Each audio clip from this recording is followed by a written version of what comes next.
This is a podcast by the Business Times. Welcome to Wealth with BT, a podcast series by the Business Times with your host, wealth editor Genevieve Cua. In the previous episode, why a longer lifespan isn't something to dread or feel pessimistic about was discussed. Financial planning goes a long way to put you on a firm footing for the future. For one thing, time gives you the benefit of years to reap the rewards of compounding. If you save and invest regularly, by the time you reach your 60s, you would have built up a substantial pot to give you the freedom to continue to work if you like, or do a different type of work, or even start a business. But the path towards a financial goal isn't a straight line. Life happens along the way, and sometimes it seems you have so many financial goals and limited resources. Those goals are a challenge to juggle. In this episode brought to you by Ascend by Prudential, Genevieve Cua speaks with our guest, Angeline Alexander, who's Prudential's head of high net worth and affluent segments, about how to balance multiple financial goals. Hi, Angeline. Thanks for coming on the show. Hi, Jen. Thank you for having me on your show. Tell us, Angeline, what are you hearing from clients on their goals and how should they prioritize them?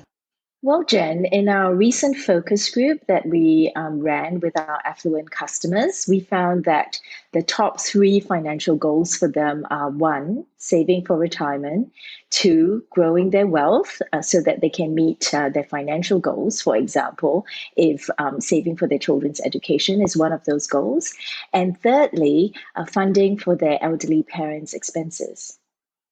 So can you elaborate a little bit more about these goals? What is particularly challenging for people? Well, Jen, I think the main thing is clients are juggling with these multiple goals. And obviously, with what's happened with the pandemic as well, customers are concerned about whether what they are saving for, whether it's the short to mid or the long term, is going to be sufficient to get them to meet their goals. So what we try and do for customers is really try to give them the assurance that, number one, if they clearly define what those goals are and what they want to achieve, so what are the desired outcomes, and 2, to take into consideration their budget, their current commitments, and also the time horizon with which they want to achieve those goals. So we highly encourage customers to have a good understanding of what they want to achieve. And so that clearer picture allows them to then better plan as well as guide their investment strategies. I'm glad you mentioned COVID-19 because that's put a lot of pressure on people since they worry about their jobs and economic growth. So the one thing that takes a hit is your cash flow. When cash flow is tight, the savings suffers. So what can people do when they find themselves in this predicament? Yeah, Jen, COVID-19 has definitely impacted us in so many ways, right? And obviously, our financial objectives have been impacted as well. And we find a lot of customers are re-evaluating what their life goals are and how they're going to get there.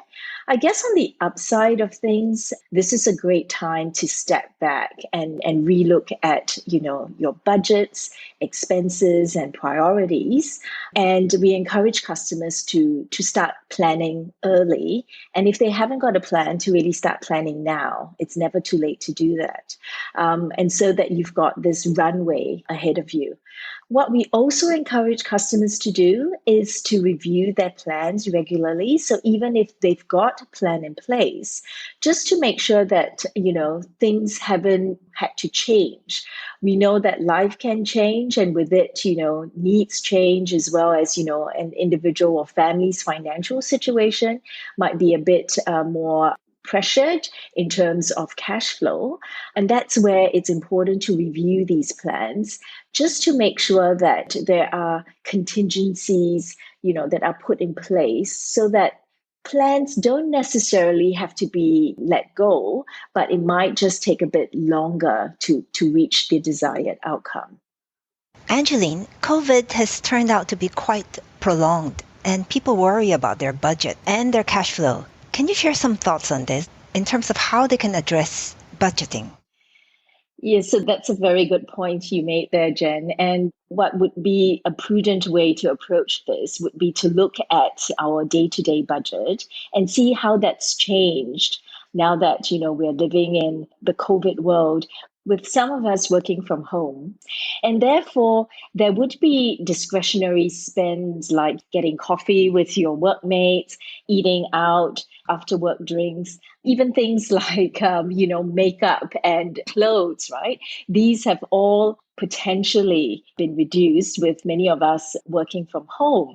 So it's really a good time to actually have a look at your month on month budget expenses and start to see whether there are opportunities to reallocate some of these nice to haves now into savings or investment opportunities. If you like what you're hearing so far, please subscribe to Wealth with BT on Apple Podcasts, Google Podcasts, or Spotify. Like us and give us a rating. And now back to our conversation with Angeline Alexander, who's Prudential's head of high net worth and affluent segments. This episode is brought to you by Ascend by Prudential. So it sounds like people need to review and keep themselves flexible. So my question would be, if you have multiple financial goals, it's also likely that your goals have different investment horizons. Some are shorter, some are longer. How do you think savers should approach this? Does it work better to have one single portfolio for many goals or many portfolios? So that's a very interesting question, Jen. And I think it definitely depends on each individual's preferences. From our point of view, obviously, striking a balance is important.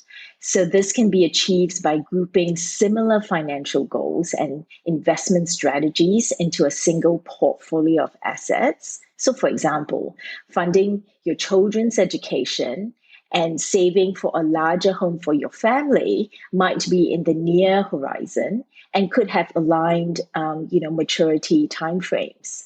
Retirement solutions are more long-term and therefore require a separate portfolio to better manage it. So these are some of the recommendations that we give to our customers. But at the end of the day, each person is quite unique in how they best want to group their investments and manage their investments accordingly. So the question, Angeline, most people have, and the goal that most people have, is for children's education. And parents often take up endowment plans because endowment plans work quite neatly as a standalone savings pot, and people like a partial guarantee. But how relevant are endowments today in today's very low interest rate environment? So, Jen, endowment plans are still very popular because, one, it's a disciplined way to save towards a goal, as you rightfully put, right? And it also potentially offers, some returns. This gives parents the assurance that the savings towards their children's education is slowly but steadily growing. Number two, why endowment plans are popular are also because they can be tailored. And so parents can then decide whether they want a lump sum payout or they want it staggered over time. And thirdly, there are also riders which waive future premiums should any unforeseen circumstances happen to the parents. So, for example, if there is, a critical illness or death. And now this gives parents the security that should anything happen to them, their children's education fund continues to be taken care of. So I guess these three reasons are primarily why endowment plans are still continuing to be popular with parents who are wanting to save for their children's education. Actually, I took up an endowment myself for my kids when they were born. So let's go to this question about wealth transfer planning. So that's often put off, partly because people are reluctant maybe to address the question of death or the issue of death. Is this a priority? And if so, why? And how should an individual approach this very sensitive issue? So, Jen, I think when we talk about wealth transfer planning, it shouldn't just be looked at in the event of death, right? We are living longer.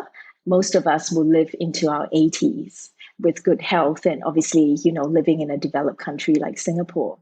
Now, the pandemic has made it very clear that we should expect and be prepared for the unexpected as well. So if you take the two together, around planning for the unforeseen circumstances and knowing that, we're going to be living longer, it's even more important to then reinforce why wealth transfer planning is so important in terms of how assets will be distributed, in terms of how the individual wants the assets to be distributed. And a good wealth transfer plan always starts with an understanding of the individual's needs and what they wish to achieve.